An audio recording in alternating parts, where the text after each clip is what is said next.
Conceive, believe, achieve. This is former UFC middleweight champion of the world, Michael Bisping. Paddy the Baddy here. You're listening to Combat Sports UK. And you're watching Combat Sports UK. Hey everybody, welcome back to the Combat Sports UK YouTube channel. You will see I'm joined by Nathan, the Octagon Oracle Shields. Nathan, how are you, mate? All good, mate. Looking cool, calm and composed, even though I got in about 30 seconds ago and had to fire the laptop up just in time. But all good, mate. Straight on it, straight on it. And you'll see a new face, but somebody who puts everything together behind the scenes and got me involved in Combat Sports UK. Lewis, the Punch Drunk podcast fame. Glover, how are you, mate? Yeah, I'm good, thanks, Taylor. Overselling me a bit there with putting it all together behind the scenes. I'm a monkey pushing a couple of buttons, that's about it. But glad to be here, boys. Looking forward to chatting some fights. It's been a while since anyone indulged me behind a microphone, so I'm ready. I've got some takes to let loose. Here we go. You and Nathan are a perfect couple then. I'll just sit back and just let you two go. I'll fire things at you, boom, off we go. Let's obviously we're going to preview UFC 297. But just kind of this morning, last night, whatever time it was, Dana popped up on our Instagram feeds after this whole PFL Bellator thing and said, oh, you know what? I've got a couple of things for you. Jim Miller and Bobby Green at UFC 300, and also Max Holloway and Justin Gaethje for the BMF. He did not say it was a main event, so who knows? What do we think about that, boys? Are we excited? Yeah, well, normally, I mean, they announce if a fight is going to be co-main or main event, don't they? They're sort of ahead of schedule a lot of the time. So the fact they've not said anything kind of excites me. I think, obviously, legitimate titles, let's say, will rank above BMFs. But as far as a fight goes, it's a great fight. It's a great fight. I mean, I dropped a message in the group earlier on saying, you know, there's a part of me fears for Max because I think Gaethje's getting better and better, and the power he carries. We kind of saw Max jump up against Poirier and saw that size difference was kind of too much. Now, Dustin's massive at the weight anyway, but I do fear for him a little bit. But at the same time, you know, Gaethje's there to be hit, and Max Holloway is the best boxer in the UFC, baby. So there's always that chance that Max just boxes his head off for the entire 5 rounds. I don't think he'll finish Gaethje because I don't think he has the power. But I can see a world where Max wins this on points. But it's going to be a barn burner of a fight because neither of these guys are going to have to go looking for each other. Very true. I love it, man. And first of all, let me start with saying I absolutely love these fight announcements from Dana White. When he just hops on his phone, he's just like, you know what? Hear it from the horse's mouth. It is such a great way to get it. Mm-hmm. It goes viral on Twitter. Everyone's about it. Usually in our time zone, it's, you know, we've just woken up, you're starting the day. What a great way to start your day. Finding out the BMF belt is going to be on the line between Max Holloway and Justin Gaethje. And come on, Nathan. Don't be saying it's not a legitimate belt. The BMF belt is far more legitimate than the 135-pound belt we're about to talk about for UFC 297, and that's just a fact. I think Max Holloway can get this done. If I'm parting with my hard-earned cash, I'm gonna bet on Justin Gaethje. But having said that, and I totally appreciate your points, and sort of everyone's talking. You know, the only other reference point we have for Max going up to 155 is what happened with Poirier. But I think that this might be Max making a permanent leap to 155 and doing this properly and putting some weight on his frame. I don't think it's a one-off, visit for him anymore because he's done everything that he needs to do at featherweight. I don't think there's anything left for him at that weight class. He goes up to 155 to fight a monster like Gaethje. He better do it right. He better put the weight on. When he went up last time, he still had things to do. He still had business to take care of down at 145 pounds. But I think this is it for him. I think he goes up, and I think we see him make a run at 155 with some of the other killers in there. This is going to be a great fight. And as Nathan said, he is the best boxer in the entire UFC. And, you know, Justin Gaethje is there to get hit. He's getting better at protecting himself. He's no longer wanting to just stand in there in the pocket and trade. But Max doesn't fight you in the pocket. Max fights you out of range, in, out, gets those angles. It's going to be an incredible fight. And as you said, the door has now been left open for not one, but potentially even 2 more title fights to be stacked on top of what we already is looking like a very, very juicy UFC 300. Juicy, indeed. Yeah, I'm with you guys. I really like that take, Lewis, that Max could be going up there permanently. I think a lot will depend on this Ilia Topuria Volkanovski fight and right how that plays out this year. I think it's a really smart move for Max. Is it for Justin? Questionable, especially after what Makhachev said about the summer is Justin going to wanna turn around? These are all big questions. I love it for UFC 300. I mean, we called it on that little prediction show that we did.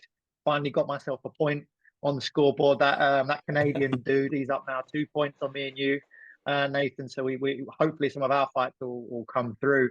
I think it's a super exciting fight. I think it's a lot of fun.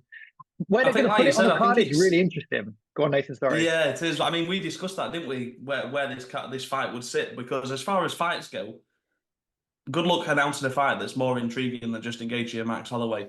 From a fan's perspective, this is the people's main event. But I agree. I'd like to see Max move up, and I'd like to see him make it permanent, because there was a clear size differential, because he kind of did what Izzy did against Jan, moving up to light heavyweight, just kept the same frame, kept the same build, and then was visibly outstrengthed in that fight. Because skill for skill, Max is as good as anybody. He's just, he does like that bit of power. The only thing, like you just said there, Taylor, is it's the dangling carrot. The dangling carrot, the fact that Volkanovski's just been knocked out, and he's going to be coming back to face a guy that a lot of people are saying, the next guy in this division. So Ilya beats, I think regardless of what happens with Max, I think if Ilya Topuria beats Volkanovski, if there's not an immediate rematch, then Max is next. So early predictions, gents, and we'll go into this star-studded UFC 297 card. Early predictions, Nathan. What are you saying? I'm gonna go. I hate to say this because I'm a fan of both, and I really do hate to say what I'm about to say, but I think Justin Gaethje finally cracks the chin of Max Holloway. I think Gaethje gets it done by knockout. Don't say it. No, don't say it. No, I'm not happy about it, but that's what I see. Go, Lewis. Yeah, I'm leaning the same way. I said before, if I'm putting my money on anyone, it's going to be Justin Gaethje. His leg kicks are as vicious and as hard as anyone. And for Max to have the success that he wants to have in his boxing, he needs that pop. He needs to be getting in and out. And his legs are like toothpicks. He's a skinny boy. It's allowed him to have that height and range advantage at 145 pounds. I think Gaethje absolutely chops him down, puts that work in early, and then as the later rounds come in, he overwhelms him. And maybe it doesn't even it's not a KO. It's a it's a TKO. The ref stops in and waves it off because he's up against the fence, just eating clean shot after clean shot. And yeah, who knows where that goes next? I still think 145 is tied up for a little while longer, because if somehow Topuria pulls out of his arse and is able to beat the GOAT Alexander Volkanovski, there's going to be an immediate rematch. So I don't think there's anything for Max Holloway at 145 pounds anytime soon. And, we're about to look ahead to what could be a number one contender matchup in the same division with Arnold Allen and Movsar Evloev as well. So, yeah, let's see. I'm calling Justin Gaethje, and I just want to get you guys' opinion, actually. Remember maybe a few weeks ago, maybe a month ago, something like that, Dana White was like, we've got a super fight in the works for UFC 300. Or he didn't specify 300. He said, we're working on a 6 super fight that everyone's going to love. This was it, right? You think this was the one he was talking about? No, I don't. I think there's something else coming. You think there's something else coming? This is an incredible fight. Yeah. I feel like if Dana had said, if he was referring to that, he would be saying, this is the super fight that I said we were going to be announcing. That's true. He never said that. So he was pretty low key. He was pretty low key about it.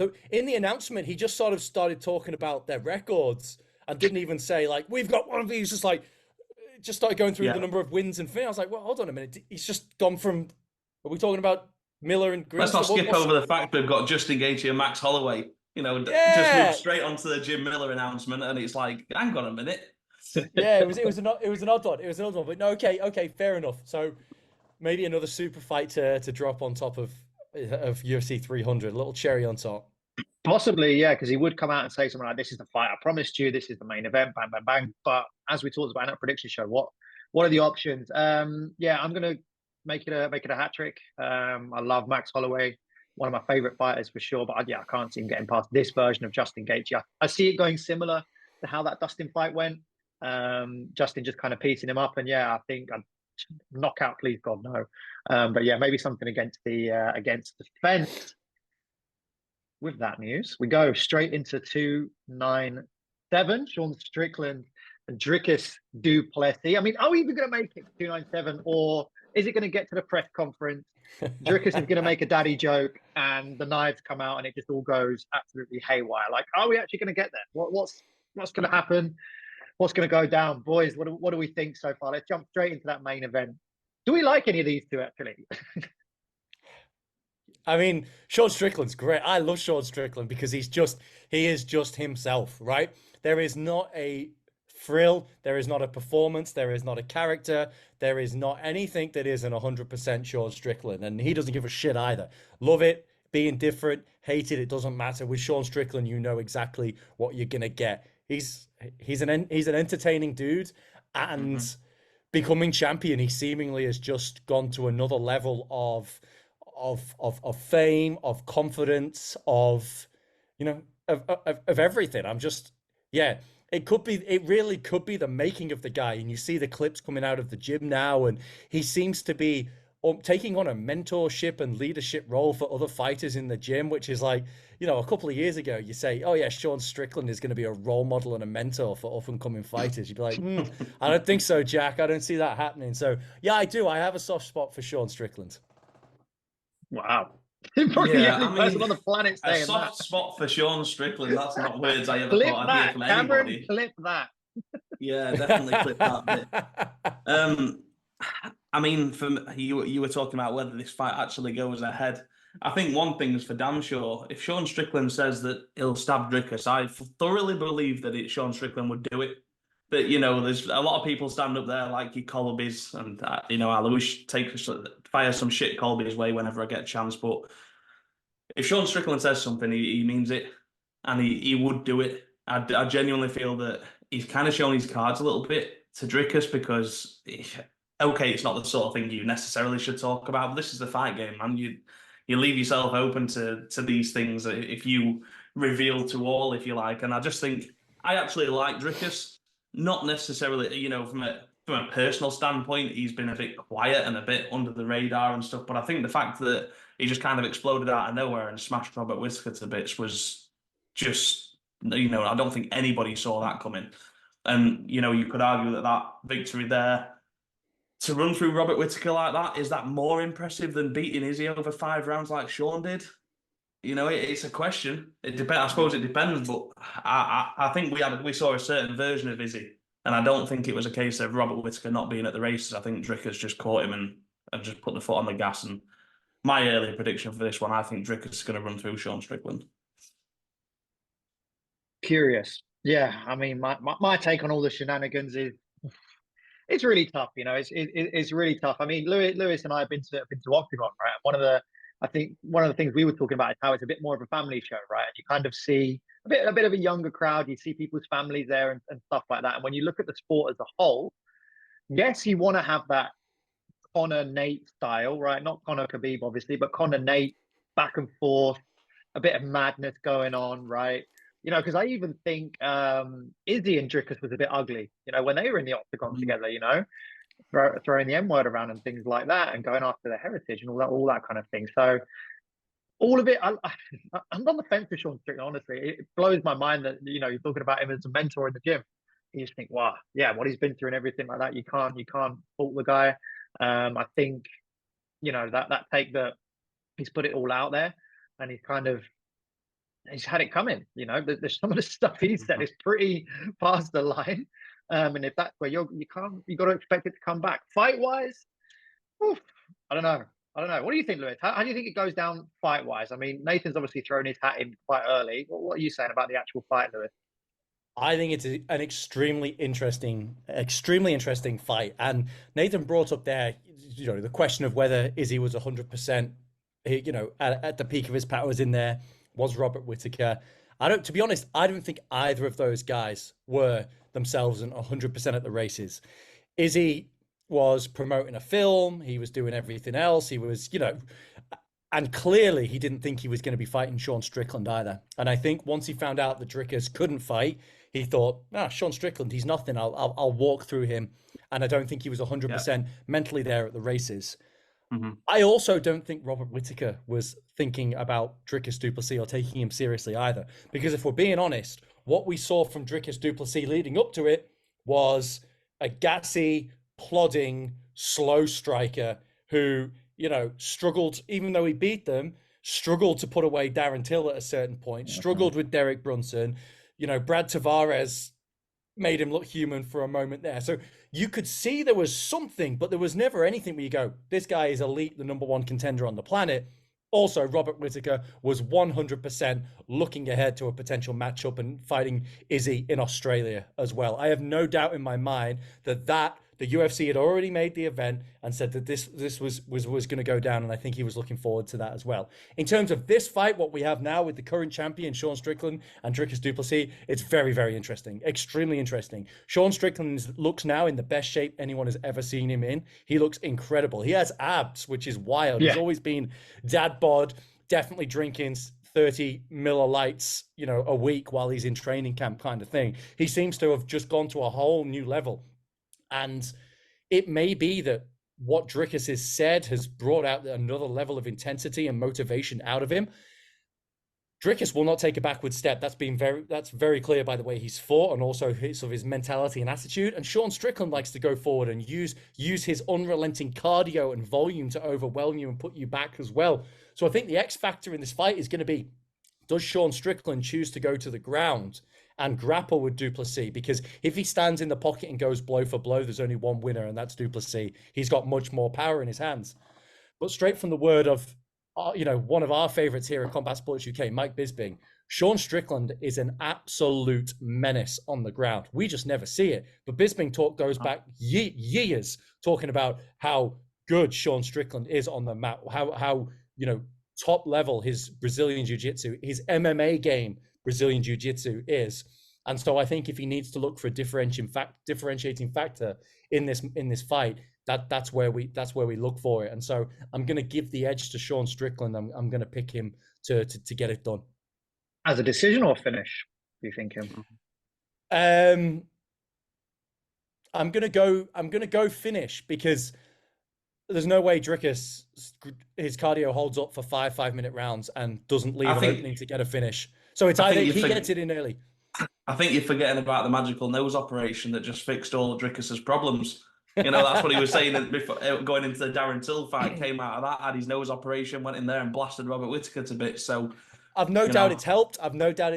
But also you don't get 5 times 5 minute you know, championship level cardio overnight. And we know Sean Strickland's cardio is it's up there with, you know, it's on that Diaz brother level where he can just go and impose his will for 10 rounds if he wanted to. And the thing about the Strickland one as well is that he traveled to Australia and still fought 5 rounds, right? It was in Australia, wasn't it? The Izzy one. And I was just looking back at DDP's record here. Everything's round 2, round 3, finish. You know, he's won round 3, round 1, round 2. Has he even been scheduled for a 5-round fight? I don't know. I think if, you know, my take is, yeah, if Sean can get him there, can get after those first 2 rounds, then maybe we'll see something. But can Sean Strickland afford to drop, in theory, the first 2 rounds and not really get caught on the end of that power is an interesting question. Go on, Nathan, you're about to jump in there, mate. No, it's okay. I was just going to say, I mean, one of the fights you can't compare the skill level of the 2 fighters as such, but the Abus Magomedov Sean Strickland fight, you know, Abus came out that first round, put it on Sean, and was just relentless pushing for a finish there. They completely gassed, and then Sean just wiped him out in the second round. I don't think you're going to see that from Dricuss, but I can definitely see a world where he gasses and we get something similar where he's almost dominating the fight. He's landing all the heavier shots, but if he in my opinion, he does have to get Sean Strickland out of there. I've said I think he runs through him. I'm going to stick with that, but I do think, alluding to what Lewis has kind of gone with, I think if it goes longer than maybe the 4th round, I think we will start to see Dricuss struggle. I mean, he's a big dude. He's got, you know, the muscle mass on him is insane, and you know, fighters generally don't have the best gas tank when they've got that kind of frame.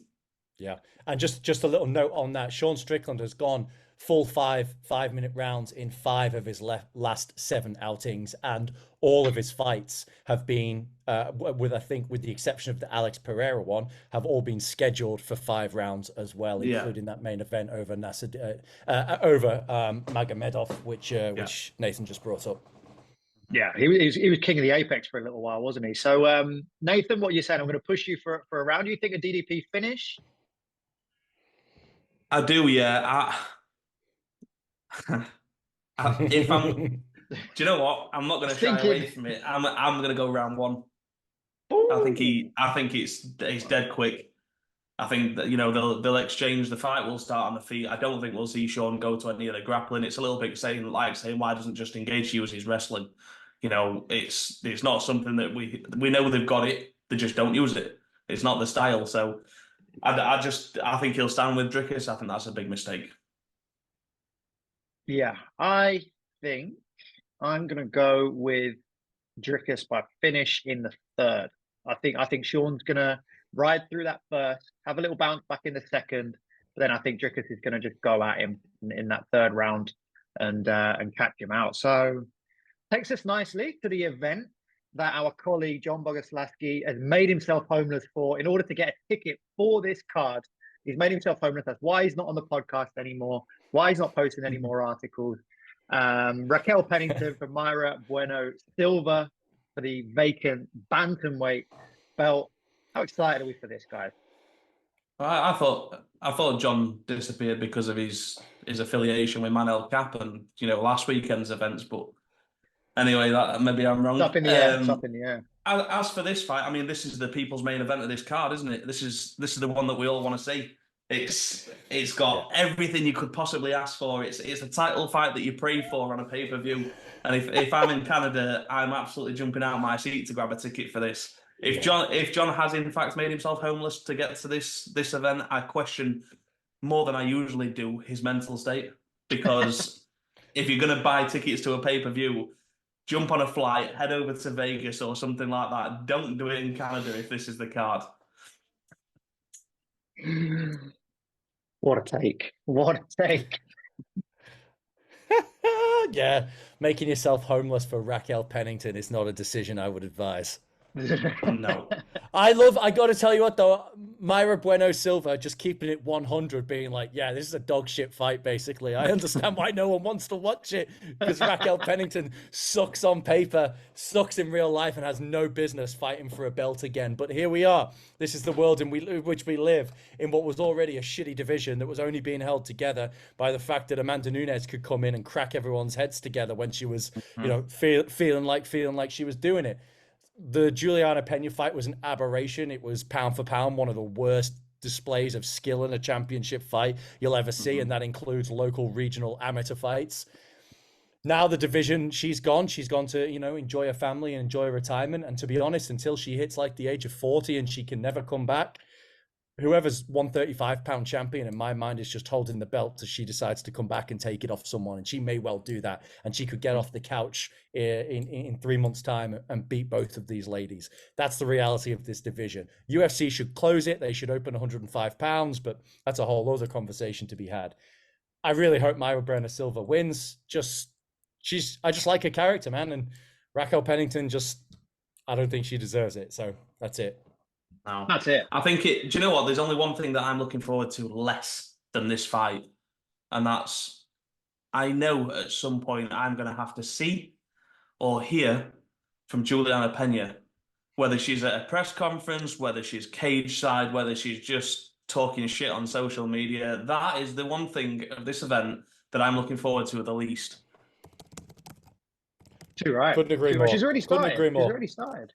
She's already started. She posted up a picture the other day of mum's coming home or something like that. Did you see I think she threw Mayra in there, wasn't it? I can't remember who did that, who put it up. I don't think it might have been you, Lewis, actually, but someone put up she put the Macy Barber face on, hadn't she, on one of the kids, and someone put that 50 Cent. What'd she say fuck me for? It wasn't me. It wasn't me. It's probably somebody did it. It was brilliant. You're an absolute menace on Twitter, mate. It's definitely you. I just want to bring up Juliana. I don't know if you guys saw it. It came out a year ago. and it was a YouTube video that the UFC put out called "Tough Champions: Fighters of the Round Table" series premiere. And to be honest, I don't know whether any more actually came out in this quote unquote series, but it was former tough winners who all became UFC champions. So you've got Bisping, you've got Forrest Griffin, you've got Matt Serra, you've got Rashad Evans, and then you got Juliana Pena.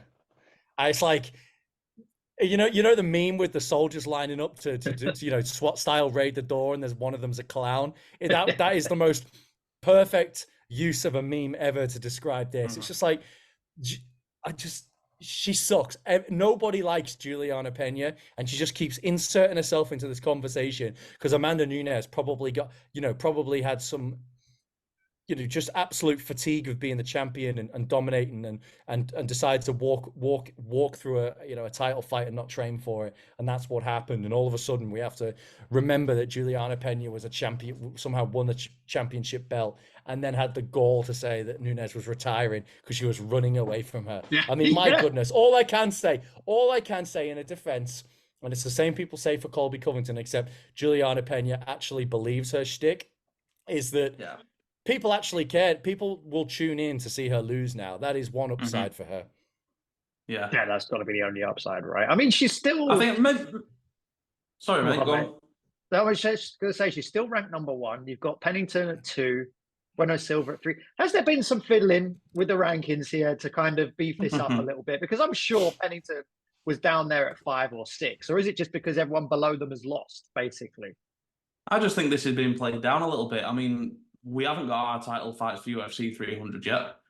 Maybe Juliana Pena, Mayra Bueno Silva's one of the title fights. No, don't you put that out above there. Max and Justin Gaethje. And then it's maybe a headline by Magomed Ankalaev. That's the way UFC is going to go. 300. Dana's just trolling us all. You cannot put that energy out there. If Dana White comes along, one of those videos, and he starts off with the Venezuelan vixen is making a return, unfollow. I'm done. I'm going to go to the PFL. Full-time Octagon fan, I'm done. If that happens. I mean, we've had a bit of fun with this fight, but let's just move on. None of us really want to talk about it. I'm going to go for Mayra Bueno Silva. I think she wins this convincingly. Probably gets it done inside the distance. Easy.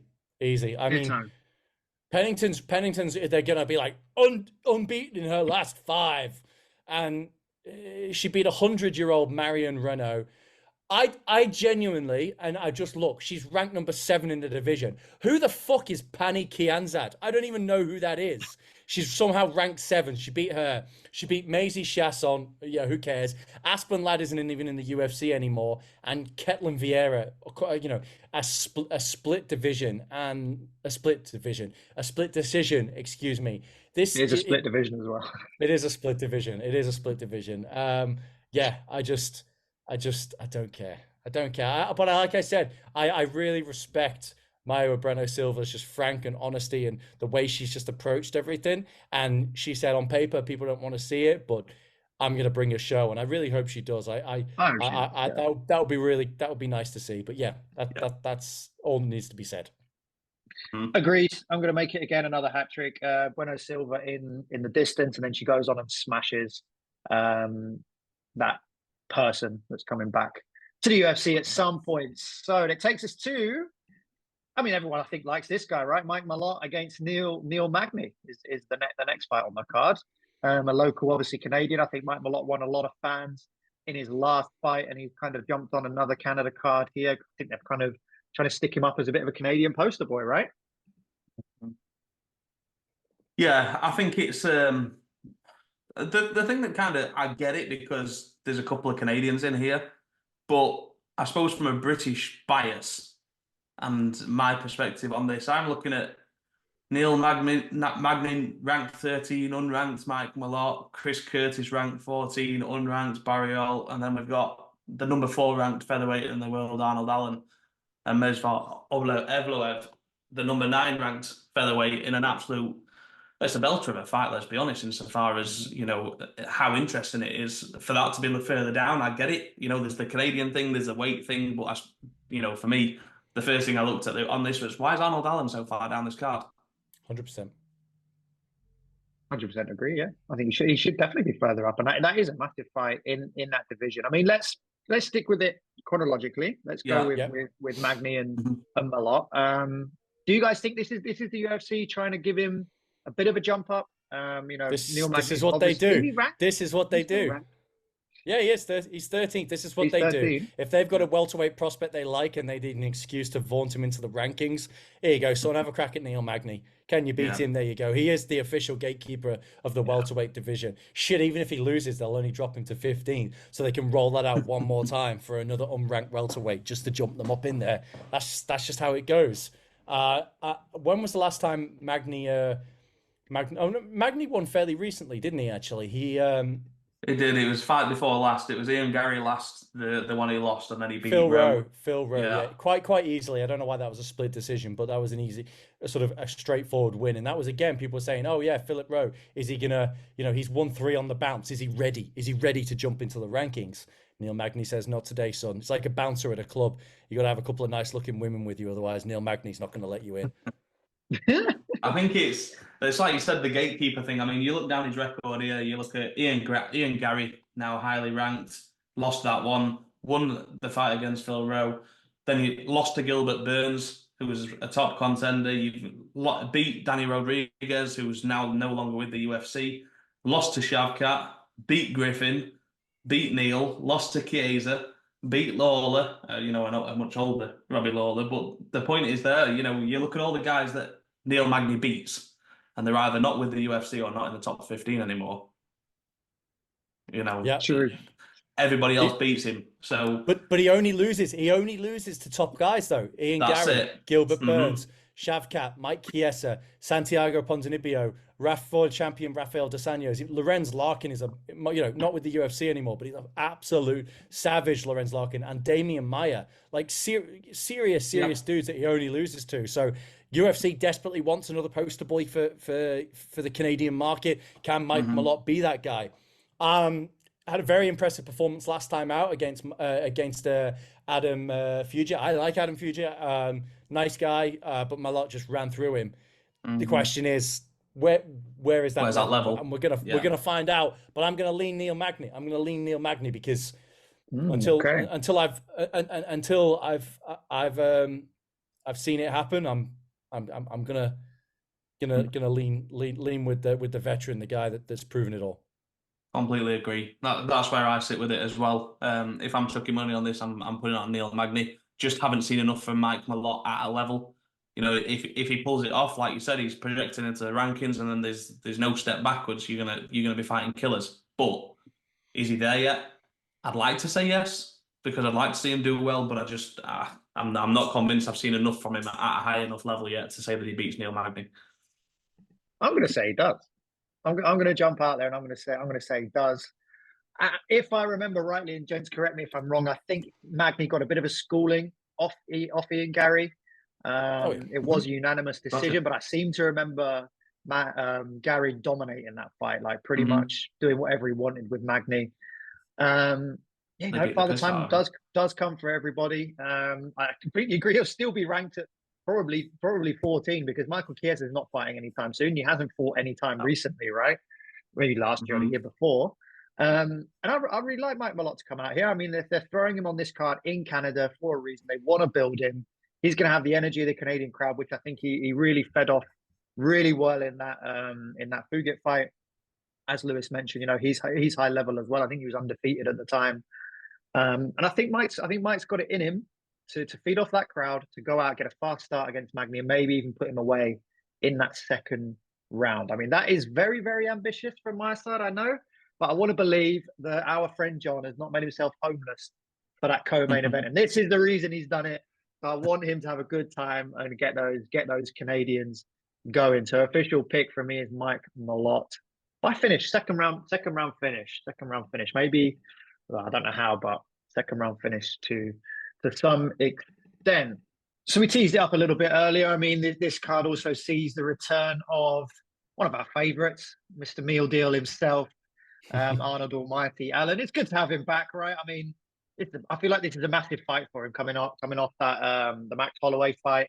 jumping into this one. You know, I think his position opening the card. Usually, like sometimes they do stick these kind of fights opening the card, don't they? Like the kind of fights that really do have something meaningful for them, as almost if to say, yeah, buy the pay-per-view, don't worry about the rest, just check this fight and then go up to the top. How are we feeling about Arnold in this fight, gents? Go ahead, Lewis.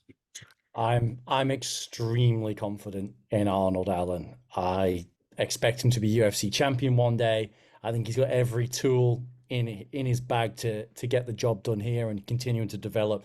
He will have learned so much from the Max Holloway fight, and obviously it was the toughest challenge of his career and he came up just a little bit short. I also do think that he will have walked away from that fight with some regret that he wasn't more aggressive, wasn't willing to bet on his skill set sooner into the fight, because we saw once it came to was it World War III, I think was used in the corner, if I remember correctly. Once it came time to unleash World War III, he could live with Max Holloway, and he had that in the tank. And you know, maybe he didn't know that he had the full five rounds in him. This was the first time that he was going to go that. He obviously only needs to go 3 rounds, and I think we're going to see an explosive, high output performance from Arnold Allen. And I'm very excited to see him get it done. And as I said before, I think an impressive performance here all but stamps his ticket to get the next bite at the featherweight title, assuming we don't get an immediate rematch after something goes horribly wrong for Volkanovski. The GOAT, huh? The GOAT. It's. I wish I'd gone first, because now it just sounds like I'm jumping on the back of what Lewis has said. But I do. I mean, I'm writing the piece for Arnold Allen this week. So if you're listening, fancy give it a read, then give it a read. But you know, one of the first lines in there mentions Brit bias. I touched on it earlier on, but it's not just Brit bias. I mean, I look at Evloev from a skill set point of view. Yeah, he's got it. You know, he's got the win over Diego Lopez, which is, you know, looking fantastic now. But you know, this is somebody stepping in later on, and I just think we've seen a lot more from Arnold Allen. You know, we saw Yusuf absolutely smash Barbosa to bits before he gassed and then got his arse handed to him. Arnold Allen went out and beat him. He stood toe-to-toe with Dan Hooker, who was maybe depleted down at the weight. You know, you can't rule that out completely, but this is also Dan Hooker that we've seen go to absolute war with Jalen Turner, with Dustin Poirier, you know, and Arnold Allen stood toe-to-toe with him and took his head off. So he's obviously got the win over Dan Hooker there. He was beating Calvin Kattar relatively easily before that one sort of ended prematurely. And as Lewis said there, I thought he looked great against Max Holloway. He just, I don't want to say bottled it, but you're right, he had all the tools. He had everything that he needed to get the job done, and he just let this one fall out of his hands. And you know, it was the main event. It was Max Holloway. There's an element of all those things getting chucked into it, and it's just great experience for Arnold Allen. But I think he comes out the other side of it, grows astronomically, and I can't remember who I said, Taylor. Did I pick Arnold Allen to be my champion at the end of the year, or did I shy away from it in the end? Funny you say that, because well, to plug somebody else, TNT have finally done their little show with Adam, Nick, and Bisping, and they were talking about it. So I was looking at our picks actually and comparing. So I went. You went for Brendan Allen, Nathan. Yeah, I went Holloway. John went Holloway. You went Brendan Allen. Brendan Allen. Arnold Allen. Sorry, I would expect him to come down to this weight and smash them all to bits as well. But yeah, no, Arnold Allen. I mean, like I said, the only thing that was stopping me from picking Arnold Allen was kind of what Lewis went with there. You know, look, we've got the fight with Topuria and Volk. If something goes wrong with that one, and let's say Topuria gets the victory, we are looking at a rematch. And then what happens after that? Is Arnold in the position to get next? It just depends. But you know, he's kind of fighting down the rankings here and giving somebody else a shot. But I think the reason for that is because he's extremely confident that he gets this done, and I'm completely on side with that. Yeah, I mean, I would lean into what you guys were saying as well. I think, you know, there's not many people that come out of a Max Holloway fight and have that kind of regret that we're talking about, right? The regret that they didn't let it go enough. right? There's not many people that come out of a Max Holloway fight still in one piece, really, unless you're a small, bald Australian ex-rugby player. You are not coming out of a Max Holloway fight, or Dustin Poirier. You're not coming out of a Max Holloway fight in a good state. And you can say that, Arnold Allen's stock went up after that fight. The way he fought, and showing that, yeah, in that division he is top tier. He is top three. But for the rise of Ilia Topuria, he's absolutely up there. And I think this is one of those fights where the other two guys are matched up, Ortega and Rodriguez. I don't know if that was ever on the cards for Arnold Allen, really, to fight one of those two. So those are the other ones that you're kind of looking at. Topuria, we know, has got the shot of the belt. He's fought Max. And then, yeah, that's where you're looking at. Giga was matched up. Josh Emmett was coming off a loss, and I don't know if he was matched up, obviously, before. I don't know, because Bryce Mitchell jumped in, didn't he? What am I talking about? So, yeah, Emmett was matched up. So this is kind of the only fight, if you're Arnold Allen looking to stay active, that you could really make that's inside the top 10. How do I think it goes? Another one, you go to that Diego Lopez Evloev fight. Diego Lopez came out better than Evloev did, and he lost the fight. Right? Yeah. So you're kind of looking at that, and you're saying, okay, well, yeah, the old adage, MMA math doesn't add up. But I do think this is, I think it's Arnold Allen's fight to lose. I don't think he will. I think he's that professional and he's that focused, and he's got that experience in the octagon as well, and on these big cards, like we talked about the London one against Dan Hooker, the Max Holloway main event. He's got that experience under his belt, and I think that can only play into his hands. And I don't think Evloev is going to have enough. He might get around. He might get that second round, for example. It might be Arnold gets the first, Evloev gets the second, and then Arnold comes back out in the third with that Max Holloway memory kind of fighting through that. And then, to kind of go a little bit deeper on the Arnold Allen chat, how do we see it lining up if he does pick up the win, either in impressive fashion or decision fashion? I would imagine he would have to do it in impressive fashion. Let's say Volk beats Topuria, right? So we're talking a little bit fantasy here, but let's say Volk beats Topuria. He's out the window. Like, I hope he is, because I do not like the guy. Yair and Ortega, are they going to get a shot if either of those wins over Arnold Allen? I'm not convinced about that. Not a chance. I don't think Volk wants to do it again with either of them either. He's looking for new challenges, fresh blood. Yeah, I mean, I don't even think it's necessarily that. I think from a fan's point of view, you've seen Volk and Ortega. You've seen him get the job done. You've seen him in there with Rodriguez and get the job done. We've seen Max go toe-to-toe with Arnold Allen for the full 5 rounds, and there was a toothpick between them. I think Arnold Allen is fresh blood for Volk, and I think a win here absolutely gets him the shot. I mean, here's the thing. When I look at Evloev, you look at Bryce Mitchell, and you look at the same kind of thing insofar as I recently said on Bryce Mitchell, he's at the level. I don't think he goes beyond that. He got the win over Dan Ige, and he looked great at times, but he also struggled a little bit at times, and then he goes up against Josh Emmett and gets absolutely killed in there. But when we're talking about Arnold Allen's last fight, yes, it was a defeat, but I'm going to rattle these off as quick as we can because I know we're short on time. But Max Holloway submitted Andre Feely, finished Clay Collard, moved on, subbed Cub Swanson, knocked out Charles Oliveira, beat Jeremy Stevens, Anthony Pettis, finished, Jose Aldo, finish, Brian Ortega, finish, Dustin Poirier, he stepped up. We talked about that earlier on. And then he's got Frankie Edgar, okay, Frankie Edgar at the stage he was at. You've got the Volk fight, the first one, which was close. The Volk fight, the second one, which was close. You've got a win over Keita, where he absolutely battered him from pillar to post. You've got the win over Rodriguez, where they stood toe-to-toe, and what a fucking fight that was, by the way. But still, Rodriguez has shown he's kind of at a certain level as well.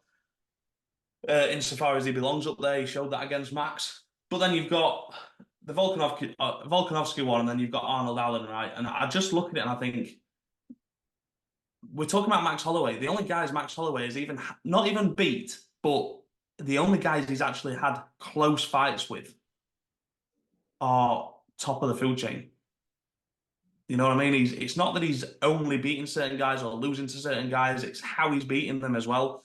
That Brian Ortega fight, you know, he was taking the piss. He was showing him how to block a punch, telling him to get his hands up and cover. And, you know, Calvin Kattar, he's dancing around, boxing his head off, shouting to the commentators, not looking best boxer in the UFC, all that sort of stuff. Max Holloway is at a certain level.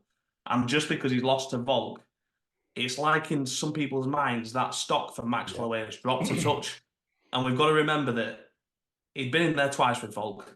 Both of those fights were close. The third one, Volk had his number. There's no getting away from that. But Max is still very much the guy. You know what I mean? If we're not talking Volk, Max is the guy. So for Arnold Allen to have the fight that he did shows that Arnold Allen belongs at this level. And like I said, I think he only gets better from here. So I don't think Ortega gets a shot over Yair Rodriguez. Don't think he beats Yair Rodriguez. I think Yair Rodriguez we're just seeing in there, so he's not next. I know Emmett was calling for a fight with Max. That's obviously not happening now because of the Gaethje fight. If Max beats Gaethje, does he get a crack at Oliveira? Or Sarukian? Or does he go in with Islam? Like, what happens with Max if he beats Gaethje? I think the argument with Max is, especially in the context of this division, you ain't going into a fight with Justin Gaethje and then fighting again this year. If you're fighting in April, if you're lucky, you are, right. So he's not coming. I don't think he's going to come back down and do Arnold Allen again. Anyways, it puts Max in a really odd position, right? Well, the thing is, if he wins, even if he wins against Justin Gaethje, it's a phenomenal win, but it's not in his division. No.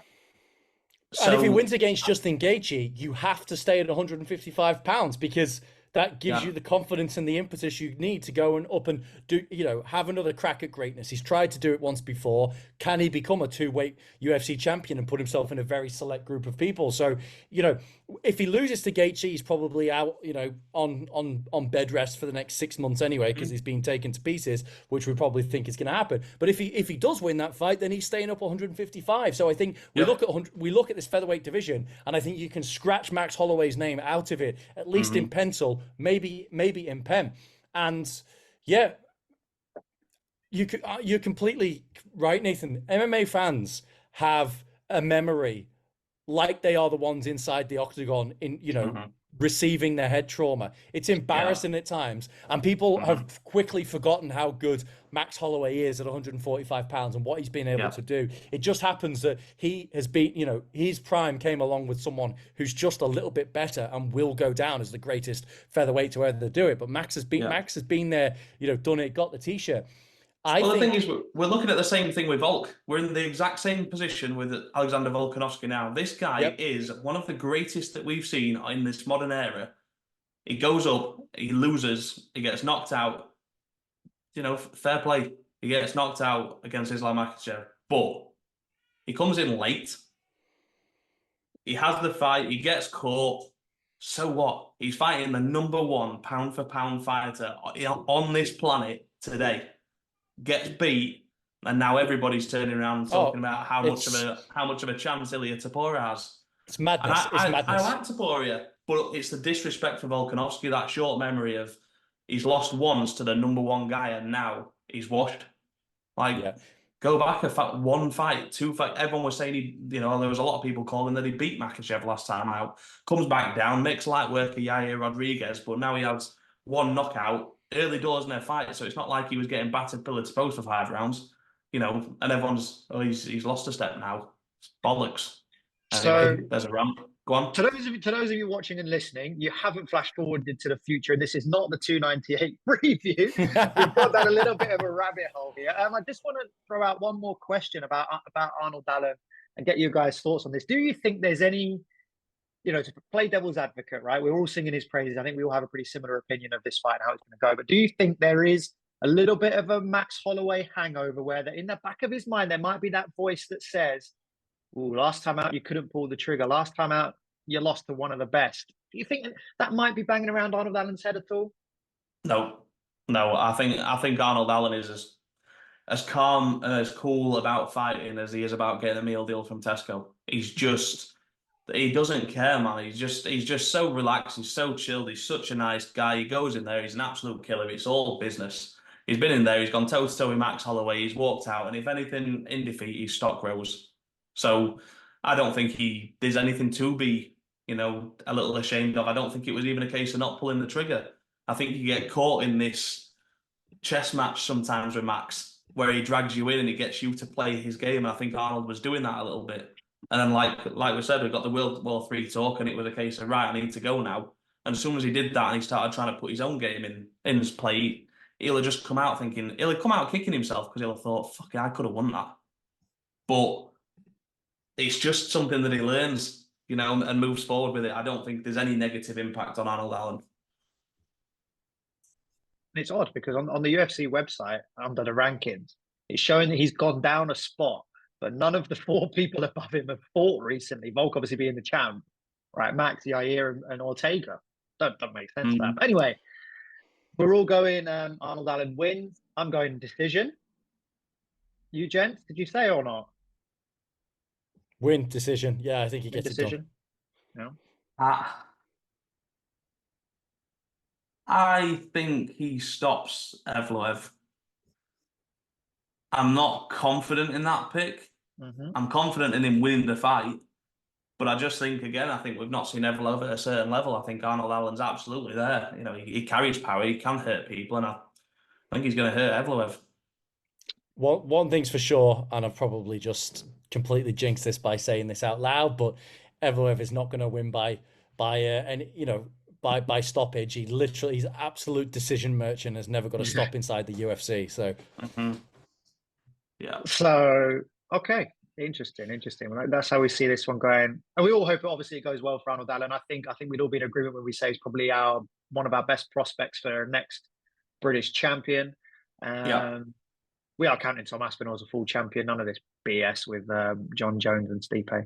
So that takes us to the fight that's kind of sandwiched in, and then we'll have a quick chat about the prelims. Chris Curtis and Marc-Andre Barriou. I think I've said that right. Anyway, Chris Curtis, the sparring partner / punching bag for Sean Strickland. He's got a bit of a mouth on him himself. He's not, shy in giving forward his opinion. And to be fair, aside from his fighting, I don't know too much about Marc-Andre. Don't know what he's like on the mic. Have they got him at the press conference? Probably. He's Canadian.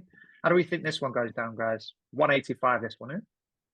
I've got Chris Curtis. I think Chris Curtis on his day is a bit of a problem. I just think he's too inconsistent. And I think we've seen that. You look through his record, he's turned up, he's beat some great guys, some good names on there. And then he's lost to guys when you think, you probably shouldn't have lost to that guy. He's just a little bit that way. But like you said, he is Sean Strickland's mate. He's in there, success breeds success. And I think just even being around and getting a taste of Sean Strickland, picking up the belt and everything that's come with that will just light a bit of a fire with Chris Curtis. So, yeah, I fancy him to get this done. Possibly Such in a weird devastating fashion resume. too.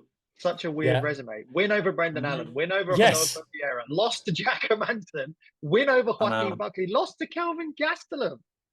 The ghost that was Kelvin Gastelum. Go on, Lewis. What's your take on Chris Curtis? I've got Chris Curtis winning this one as well. I think, working with Sean Strickland every day, I think that's just, rising tide raises all ships. And that win over Brendan Allen has aged absolutely beautifully.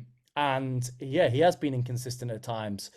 Jack Hermanson, if you recall, it was an extremely boring fight. Jack Hermanson just held him down and did nothing with it. It sucked. I mean, that's Jack Hermanson, isn't it? That is Jack Hermanson all over, right?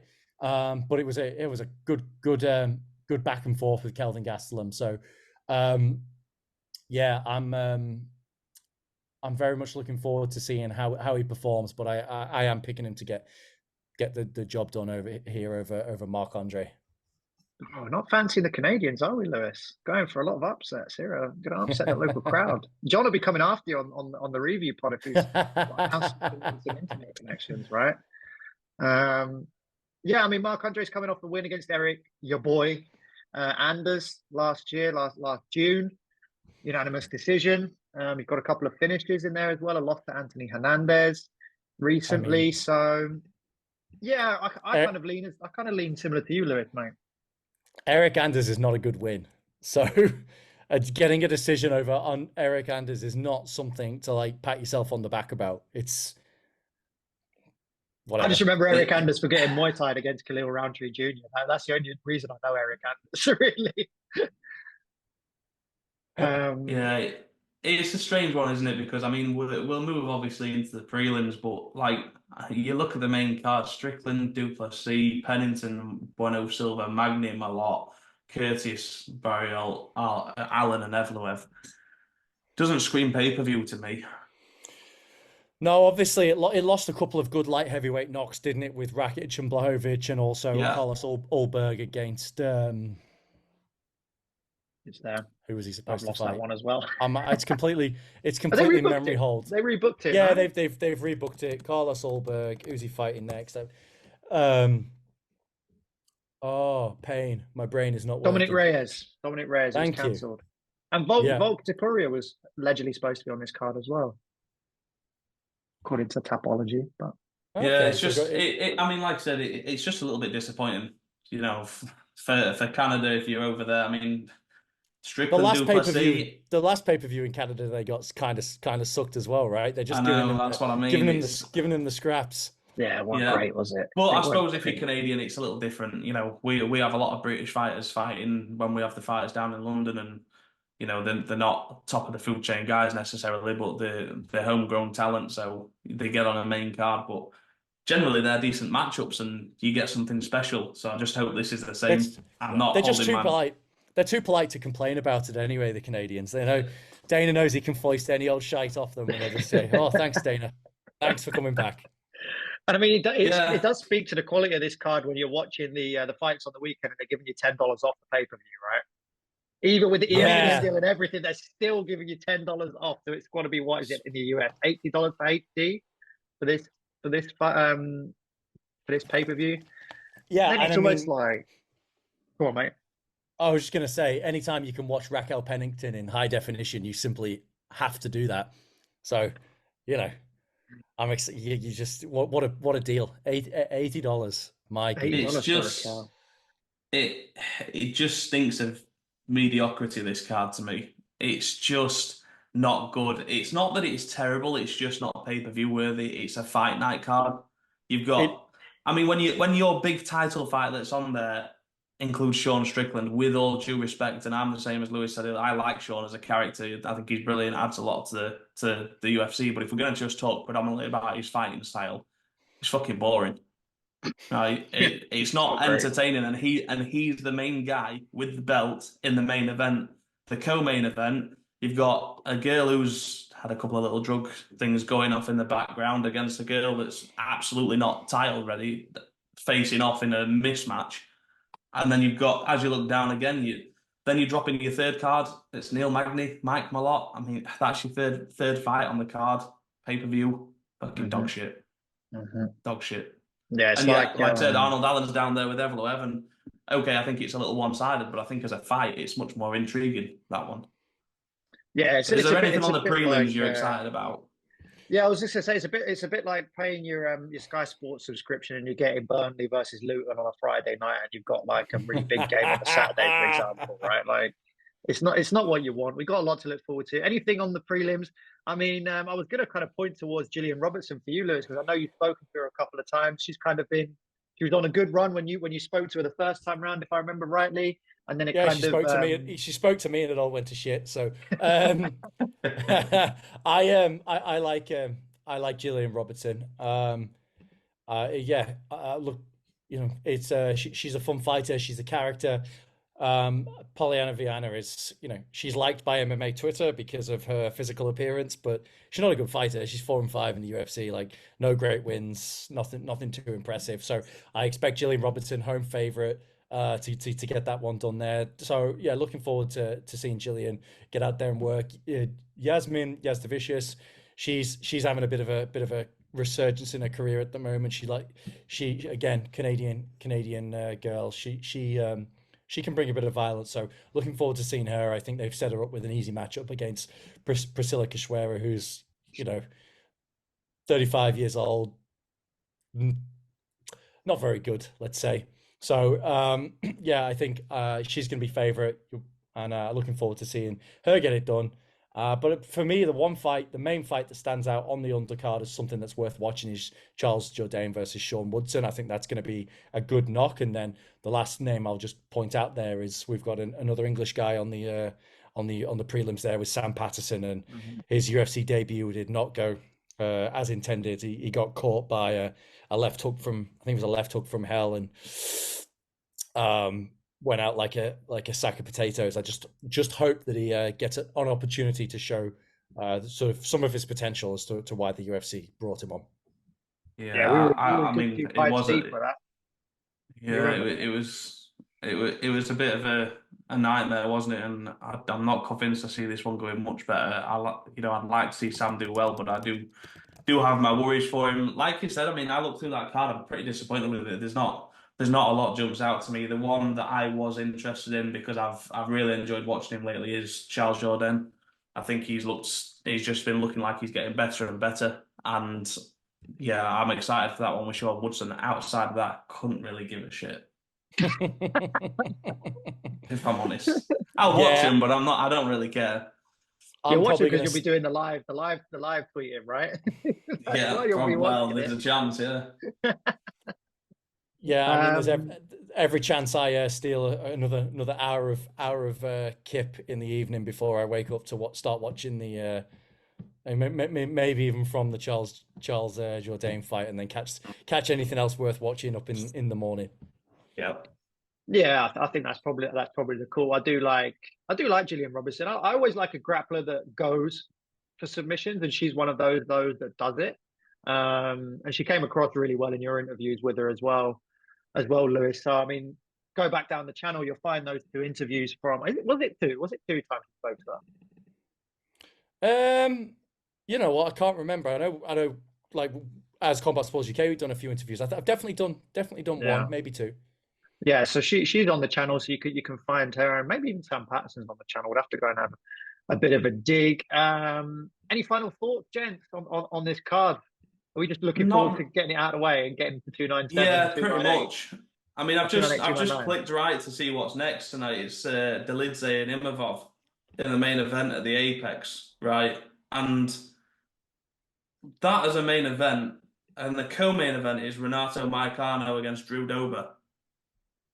That's a fucking fun fight. So why is that not on there? Yeah, why is that not on there? Why is that? Moicano and Dober, that's a pay-per-view fight further down the card. Yeah. You know, Money Moicano is an absolute nut job, and Drew Dober's either going to knock you out or get knocked out. So that one's a fun one. And you got Brandy Brown and Muslin Salikov as well underneath that. Brandy Brown. This is an Apex card. There's a couple of fights there I'm more interested in than the bloody pay-per-view. But anyway, boys, I got a bit of breaking news for you. Well, nothing massive, but we opened the show. We're talking about would we even get there? Would there be carnage between Sean Strickland and Dricuss Du Plessis? Well, it looks like the latest episode of Embedded has just dropped. I'm seeing scrolling on Twitter. They've met in the hotel. They bro hugged. They shook hands. Sean has introduced himself to Dricuss's girlfriend as well. So it looks like the bad blood might be behind us at least until the fight's done. So what you're saying is the bad blood's gone, and we're going to get a shit fight. The most entertaining thing about this card just went out the window. I don't know. I think that should worry you for your prediction. I think Sean's going to be nice and calm coming in now. He's just going to come in and put manners on Du Plessis. So basically, the takeaway from this whole episode is watch Arnold Allen. That's basically it. And pray for John Boguslavski. I'm interested to see what seats he's got and see if he'll reveal, hopefully on the next podcast he's on, how much they did cost him, because I heard and from what I saw from MMA Twitter was that the prices were sky high and people were not happy. But hey, London. Knowing Johnny will have the air hostesses see you, be facing the wrong way. Turn up and he's facing the windows, not the. He's going to be cage-side as the featured fighter, Gamebred, isn't he? They're going to confuse him for Jorge Masvidal. He should totally rock in there in what is it, the Gucci suit that he wore? Is it Versace or whatever? Yeah. Flip flops, just get the curls going a little bit. He could totally go in there, going Malvin off about Colby Covington. But that takes us to the end. Some of us will be here next week to review this. However it ends up, whatever ends up happening, we'll find out if Sean Strickland will continue to reign. And who knows, could he be fighting Izzy down the line later this year? What will happen with DDP? Will we end up with UFC Africa? And will Arnold Allen be punching his ticket to hopefully getting a title shot later this year off the back of the next pay-per-view, 298? So with that being said, Nathan, the Octagon Oracle Shields, thank you very much for your time, mate. We appreciate it. No problem, mate. Lewis of Punch Drunk fame, Glover, thank you very much for your time. You guys have both got young children to go look after, and I'm going to go and edit this podcast and listen to us talk about This it all over podcast again. is your child. This podcast is your child. Treat it I've with enjoyed love. it. All right, gentlemen, thank you both so much for your time. Everybody jump on and subscribe. Any comments, drop your picks in the comments below. And let's pray that the fights will be more entertaining than we thought they were. Thanks so much, gentlemen. Enjoy your evenings, guys. Yeah, Thanks, boys. cheers, boys. Wait.